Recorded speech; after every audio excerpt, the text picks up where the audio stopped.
오늘은 오바댜 1장 1절로부터 9절까지 말씀 중심으로 에돔의 교만과 멸망 이런 제목과 함께 하나님 말씀 함께 나누겠습니다. 여러분, 오바댜 선지자는 에돔의 멸망에 대하여 고발하고 있고, 그들을 하나님께서 왜 그들을 치시며 그들이 왜 심판을 받는지에 대한 디테일한 말씀이 기록되어 있습니다. 에돔은 어떤 자손들입니까? 우리가 잘 알듯이 야곱의 형인 에서의 후손들을 말하는 것이죠. 에서가 처음 이제 태어났을 때 그가 붉었다라고 창세기는 기록합니다. 그래서 이 붉다라는 말에서 에돔이 발생된 것입니다. 창세기 25장 23절 보니까 두 국민이 내 태중에 있구나, 두 민족이 내 복중에서부터 나뉘리라. 이 족속이 저 족속보다 강하겠고 큰 자가 어린 자를 섬기리라 하셨다. 이렇게 성경은 말하고 있죠. 쌍둥이 태어났지만 에서와 에돔은 분명히 갈리게 되었습니다. 두 국민이 되었습니다. 그래서 신앙 안이 아니라면, 믿음 안이 아니라면 혈육은 이 땅에서 그리 큰 의미가 없는 것 같습니다. 중요한 것은 이 에돔의 자손들과 또 야곱의 자손들은 끊임없이 갈등 관계에 있었고, 또 에돔은 그 이스라엘 백성들, 형제의 나라의 백성들을 끊임없이 공격하며 어렵게 만들었던 그런 특징이 있습니다. 어쩌면 오늘날 이 중동에 돌아가는 모습들을 보면 이 에돔과 또 야곱의 그 모습들을 보게 될 수 있죠. 그렇다면 이 에돔의 특징은 무엇이냐면 굉장히 육신적인 특징을 갖고 있습니다. 육적인 삶을 살고 있고 이 세상에 속한 사람이라 우리는 그렇게 알 수 있습니다. 사랑하는 여러분, 우리 자녀들이 정말로 이 세상에 속한 자녀들이 아니라 하나님께 속한, 말씀에 속한 자녀들 되길 바랍니다. 에돔의 길을 걷는 것이 아니라 주님이 사랑하는 이스라엘의 품에 항상 있기를 간절히 바랍니다. 그렇다면 에돔은 어찌하여서 하나님의 심판과 하나님의 이 저주의 말씀을 듣고 있어야 될까요? 3절에 그 답이 있죠. 너의 마음에 교만이 너를 속였도다. 바위 틈에 거주하며 높은 곳에 사는 자여, 내 마음이 이르기를 누가 능히 나를 땅에 끌어내리겠느냐 하니 그랬습니다. 에돔은 교만했습니다. 그것은 잘난 척하는 어떤 개인적인 특징을 말하는 것이 아니라 하나님 없이 살아가는 인생을 의미하기도 합니다. 우리는 흔히 예수님 믿으십시오라고 전도를 하면 내가 나를 믿지 뭘 예수를 믿느냐라고 말하는 사람들이 많이 있습니다. 자기 자신을 위해 살아가는 사람이 있는가 하면 하나님 안에서, 그리스도 안에서 주를 위해 살아가는 사람이 있습니다. 그들의 마음은 교만했다고 합니다. 높았다고 하죠. 바벨탑을 쌓던 사람들의 특징도 하나님을 대적하고자 하는 그 높은 마음, 교만한 마음이 있었습니다. 그래서 그 교만이 자기 자신을 속였다라고 말합니다. 그 교만이라는 것이 눈에 띄게 되면 앞이 보이지 않고 자기밖에 안 보이는 것이죠. 그래서 우리는 자기 위에 사람 없는 사람을 교만한 사람이라고 말하지 않습니까? 우리 인간은 바로 자기 자신의 본연의 모습을 볼 때 겸손해질 수 있습니다. 자기 자신의 모습을 보면 어떻게 볼 수 있을까요? 그것은 말씀을 통해서 보는 것입니다. 하나님께서 믿음이라는 눈을 우리에게 열어주실 때 우리 자신의 연약한 모습을 보게 되는 거죠. 우리 누가복음 15장 보면 탕자의 비유가 나오지 않습니까? 탕자가 아버지와 함께 사는 것이 매우 어리석어 보이고 끔찍히 싫었습니다. 그래서 그가 취한 행동은 무엇이었습니까? 또 멀쩡히 건재하시는 아버지께 가서 자기 몫으로 돌아올 재산을 미리 달라고 하셨습니다. 그래서 밖에 나와서 그것을 허랑방탕하게 쓰고 나니까 나중에는 이제 돼지 우리를 치면서 추염 열매조차 먹지 못하는 그런 비참함 속에 들어가니까 그제야 자기 자신의 본연의 모습을 보게 된 것이죠. 여러분, 인간은 자기 스스로 교만한 것 같지만 얼마나 어리석은지 모르겠습니다. 지금 조금 건강하니까, 지금 좀 뭘 가지고 있으니까, 이제는 하나님이 없어도 내가 살만하니까 그때는 내 위에 하나님이 보이지 않죠. 내 위에 사람이 없습니다. 내가 가장 높은 곳에 있습니다. 에돔은 지리적으로도 높은 곳에 사는 사람들이었던 것 같습니다. 근데 단순히 그런 난공불락의 어떤 위치를 점유하고 있어서만이 아니라 그들이 갖고 있던 모든 것이 다 교만하였다고 알 수 있습니다. 그래서 성경이 3절에 누가 능히 나를 땅에 끌어내리겠느냐라고 하지 않았습니까? 그들의 교만은 바로 자기는 가장 좋은 쪽에 살고 있고 능력이 있기 때문에 누가 나를 이 땅에 망하게 하겠냐라는 자만이 있었습니다. 오늘날엔 사람들이 이 미국 편에 붙어 있으면 살 수 있다고 생각을 합니다. 그래서 돈을 가지고 있으면 된다고 생각을 합니다. 또 많이 내가 지식을 갖고 있기 때문에 나는 난공불락, 바로 이 에돔과 같이 누가 나를 끌어내리겠느냐라고 호언장담하는 그런 나라들도 있을 것이고 또 그런 사람도 있을 것입니다. 여러분, 그러나 교만한 자는 하나님께서 그 힘을 꺾으신다는 것을 대표적으로 에돔을 통해 보여주는 거 아니겠습니까? 누가 나를 끌어내리겠어? 나의 지식을, 나의 돈을, 나의 힘을 누가 나를 끌어내리겠느냐라고 생각하는 그들에게 하나님은 다음같이 대답하십니다. 4절인데요. 4절 같이 한번 읽어보겠습니다. 4절 시작. 내가 독수리처럼 높이 오르며 별 사이에 깃들지라도 내가 거기에서 너를 끌어내리리라. 여호와의 말씀이니라. 너가 하늘에 있고 별들 사이에 있을지라도 독수리처럼 높이 날아에 있을지라도 내가 거기서 너를 끌어내리겠다고 약속하였습니다. 여러분, 정말 하나님의 무서운 말 아닙니까? 이 땅에서 가장 높은, 가장 막강한 군사력과 가장 막강한 돈과 힘을 가진 나라라도, 아니 그런 사람이라도 하나님께서는 거기서 끌어내릴 수 있다고 말합니다. 모든 힘의 결정과 역사의 주관자는 우리 하나님께 있기 때문이죠. 오늘 내가 그래서 잘 나가고 있다고 해서 어깨에 힘줄 필요 없고, 내가 오늘 좀 낫다고 해서 낙심할 필요도 절대 없는 것입니다. 하나님께서 높이시면 높을 수 있고 하나님께서 끌어내리시면 그 어떤 사람도 피할 수가 없습니다. 진짜 우리가 두려워하고 의지해야 될 대상은 누구일까요? 바로 우리 주 예수님이십니다. 하늘과 땅의 모든 권세를 가진 분, 우리의 생사화복을 주장하시는 우리 아버지께서 우리에게 주시는 메시지는 하나님을 두려워하며 경외하며 그 앞에 겸손히 엎드려야 한다는 사실입니다. 여러분, 이 아침에도 여러분의 신앙의 경륜과 또 지식과 돈과 힘을 의지하지 맙시다. 하나님 앞에 엎드립시다. 내가 이만큼 배웠으니까 그 자기의 고상함으로, 자기의 지식의 어떠함으로 하나님께 나가지 마십시다. 영적 체험이 좀 있다고 해서 그것이 내 신앙의 바탕이 돼서 확신이 되어서 주변 사람들을 어찌하려고 하지 맙시다. 우리 자신이 하나님 앞에 엎드리십시다. 목사도 엎드리고 성도들도 엎드리고 주님 불쌍히 여겨달라고 기도하는 이 아침이 됩시다. 겸손한 자를 주님은 높이시고 교만한 자를 하나님은 대적하지 않으십니까? 바로 교만은 하나님을 만나지 못한 사람들의 특징입니다. 예수님을 정말로 말씀 속에서 경험하지 못한 사람들이죠. 그러나 겸손한 자는 하나님을 경험한 자입니다. 주님 그 안에 거하시는 분이십니다. 교만은 자신을 사랑하고 세상을 의지하는 사람입니다.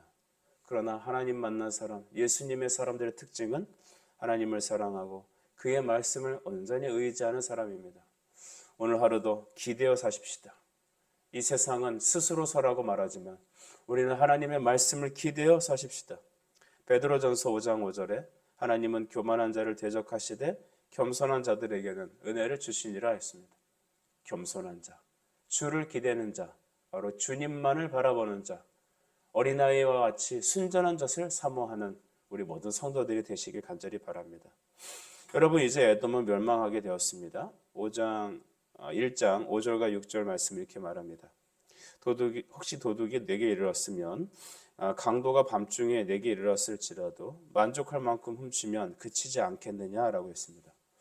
포도원에서 포도농부가 포도를 따도 딸만큼 따고 내두지 않겠냐는 것이죠. 도둑이 와서 훔쳐도 자기가 가져갈 만큼 가져가지 않겠느냐는 것입니다.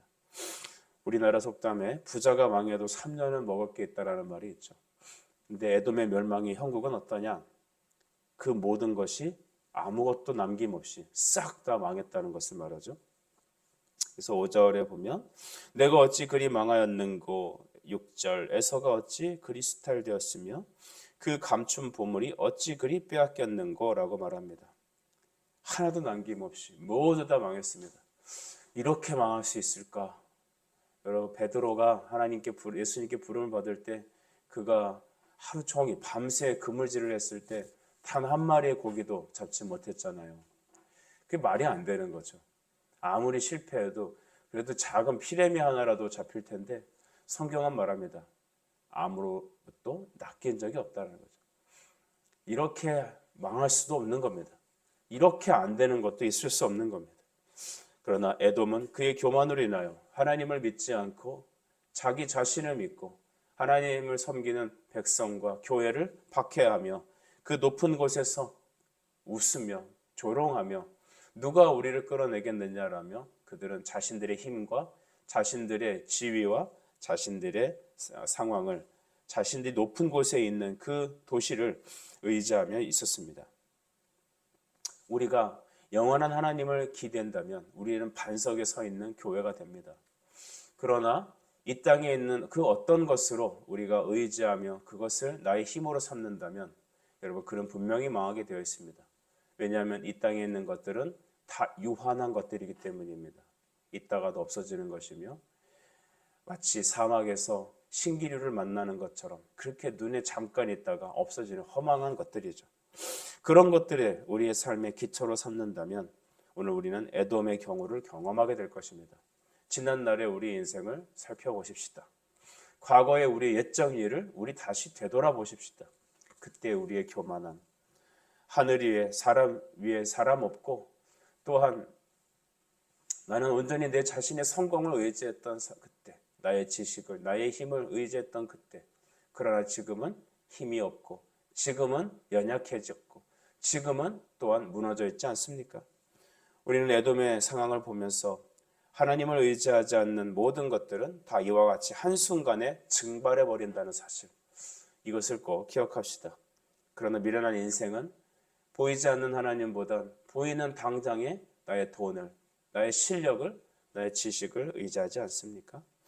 여러분, 우리는 항상 무너지면서도 하나님께 교훈을 받으면서도 번번이 보이는 것에 사람에게 기대는 우리 연약한 십성을 우리는 부인할 수 없습니다. 우리는 이 아침에 보이지 않는 하나님의 그 은혜를 사모합시다. 믿음은 바라는 것들의 실상이라 하셨습니다. 보이지 않지만 그것을 진짜로 믿는 그것이 진짜 하나님께서 원하시는 믿음입니다. 이제 에돔은 어떻게 여러분 그러면 망하게 될까요? 그 증상은 어떨까요? 그것은 바로 7절에 있습니다. 7절에 보면 너와 약조한 자들이 모든 자들이 다 너를 쫓아 변경에 이르게 하며 너와 화목하던 자들이 너를 속여 이기며 내 먹을 것을 먹던 자들이 내 아래에서 함정을 파니 내 마음에 지각이 없음이로다. 주변에 있는 모든 나라들, 특별히 에돔에게 붙어서 에돔과 함께 잘 지내려고 했던 줄을 대던 사람들이 실제로는 뒤에서 그들을 치려고 계획했다는 것이죠. 너로부터 밥 먹고 살던 사람들이 너를 밑에서 망하게 하려고 준비했다라는 겁니다. 여러분, 이 땅에 그 누구를 믿겠습니까? 믿을 분은 하나님밖에 안 계십니다. 사람은 그래서 믿는 대상이 안 됩니다. 사람은 기댈 대상이 아니죠. 사람은 말씀을 주며 사랑해야 될 대상이지 사람에게 뭘 기대지 말아야 합니다. 저는 언젠가 캄보디아에서 사역하는 선교사님과 함께 만나서 그 사역의 현장의 이야기를 들은 적이 있습니다. 선교사님, 캄보디아 사람들 어떻습니까? 이분들하고 일하면서 어떤 유익함이 있고 현실은 어떻습니까? 궁금해서 여쭤봤습니다. 그랬더니 그 선교사님은 저에게 조용히 다음과 같이 얘기했습니다. 목사님, 제가 이곳 사람들이 만약에 제가 비즈니스라든지 이 사람들과 무슨 일을 도모하기 위해서 제가 이곳에 와 있다면요, 저는 이 사람들하고 상대하지 않을 것 같습니다. 항상 뒤통수 맞고 항상 배신당하고 어떻게 인간이 저럴 수 있을까라고 하는 그런 자기의 호의를, 인간적인 호의를 저렇게 이용해 먹는 악사람들을 보면서 정말 이 사람들하고는 상종하고 싶지 않을 정도로 치를 떨 정도로, 싫을 때가 한두 번이 아니었다고 합니다. 그러면 왜 거기서 당신은 사역하고 있습니까? 주님이 맡겨주신 영혼이기 때문에 나는 여기서 주님의 복음을 위해서 있는 것이지, 인간적으로 사업하라고 하면 저는 이곳에 있고 싶지 않아요. 이 사람들하고 같이 섞여 있고 싶지 않아요. 여러분, 그것이 인간적인 솔직한 고백이었던 것 같습니다.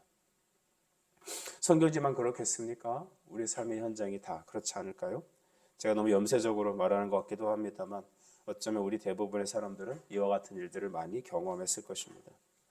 중요한 것은 한 나라가 망하게 되는 그 가시적인 특징은 리더가 없다라는 겁니다. 물론 지도자는 있습니다. 대통령은 있고 국회의원들도 있고 교회 지도자들도 다 있습니다. 장로님, 권사님, 목회자들 다 있습니다. 하지만 리더와 리더십은 정말 다른 거죠. 정말 한 나라에 하나님 말씀을 따라 사람들을 진리로 인도하는 참된 지도자들은 없는 겁니다.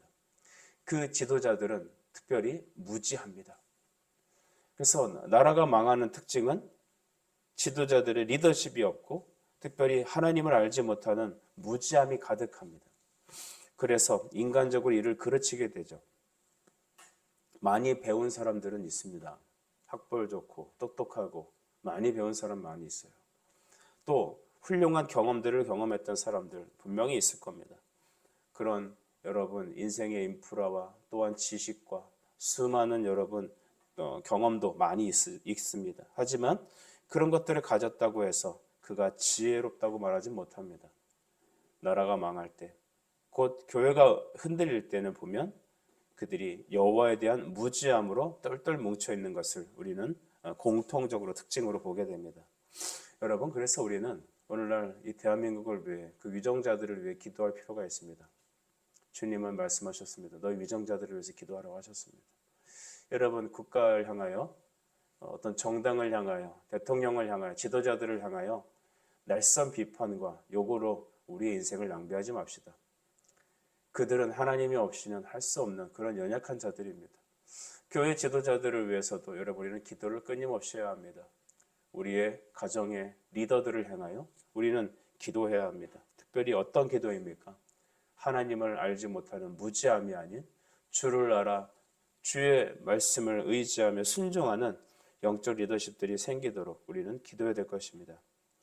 많은 사람들이 하나님을 아는 지식은 없습니다. 호세아 4장 6절 말씀을 보니까 내 백성이 지식이 없으므로 망하는도다.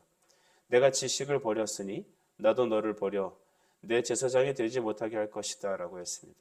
네가 내 하나님의 율법을 잊었으니, 즉 하나님 말씀을 잃어버렸으니 나도 내 자녀들을 잊어버리리라. 이거 굉장히 무서운 말 아닙니까? 지금 여러분 우리가 제 아무리 과거보다 잘 사는 경제적인 윤택함을 누리고 K-팝과 한국 문화가 세계적으로 알게 되어 이제는 한국이 가고 싶어하는 나라가 되었을지라도 우리가 하나님 말씀을 버리게 되면 하나님은 우리의 자녀들을 버리겠다고 하셨습니다. 하나님을 가까이 하는 것이 생명입니다. 주님을 가까이 하게 되면 주님도 우리를 가까이 하실 것입니다. 저는 우리 현재 교회들의 모습을 보면서 물론 그게 일반적인 게 아니라 할 수도 있지만 종교 생활을 하고 있는 수많은 사람들을 보며 이제는 깨어날 때가 됐다고 말합니다.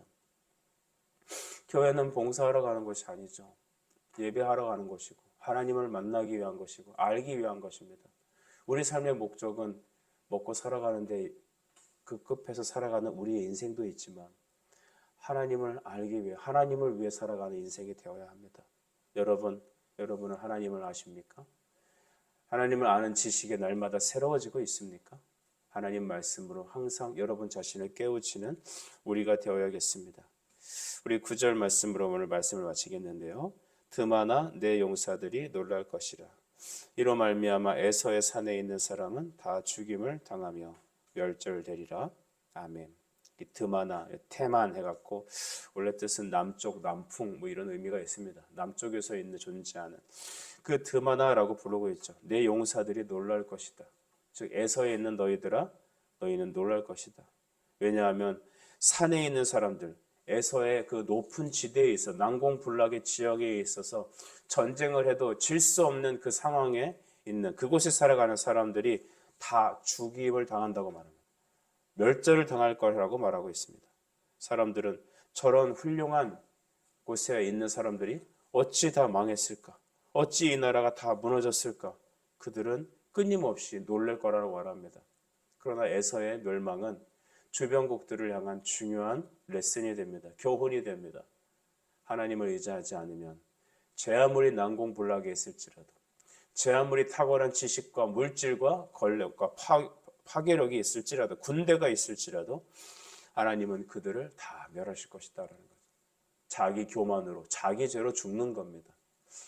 이 얘기는 오늘날 점점 국가 간의 대결이 심해지고 군비 확장이 확장되며 나라가 나라와 또한 나라 안에서도 진영별로 나뉘어 싸우고 있는 수많은 사람들, 교회에서도 교만으로 가득 차 있는 이 땅의 수많은 사람들을 향하여 하나님께서 주시는 매우 심각한 메시지라고 믿습니다.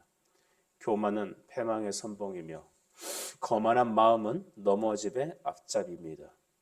하나님의 말씀을 들으십시오. 겸손히 주를 섬기며 그 앞에 겸손히 무릎을 꿇고 하나님을 알기에 힘쓰는 것이 바로 이 마지막 때를 살아가는 영적 지혜입니다. 오늘 하루도 우리에게 이렇게 살아가게 주여 은혜를 주시옵소서. 기도하겠습니다. 하나님 아버지, 오늘 우리에게 지혜로운 마음을 주셔서 하나님을 아는 마음을 주셔서 주님, 나 자신을 주장하지 않고 오히려 나는 부인하고 자기 십자가를 지고 예수 그리스도를 쫓아가는 하나님의 종이 되게 해 주옵소서. 하나님, 오늘 이 아침에도 수요일입니다. 우리 안에 교만한 마음을 십자가에 가리시고 십자가에 못 박으시고 구속하신 예수 그리스도의 은혜만 우리에게 허락해 주옵소서. 예수님의 이름으로 기도드립니다. 아멘.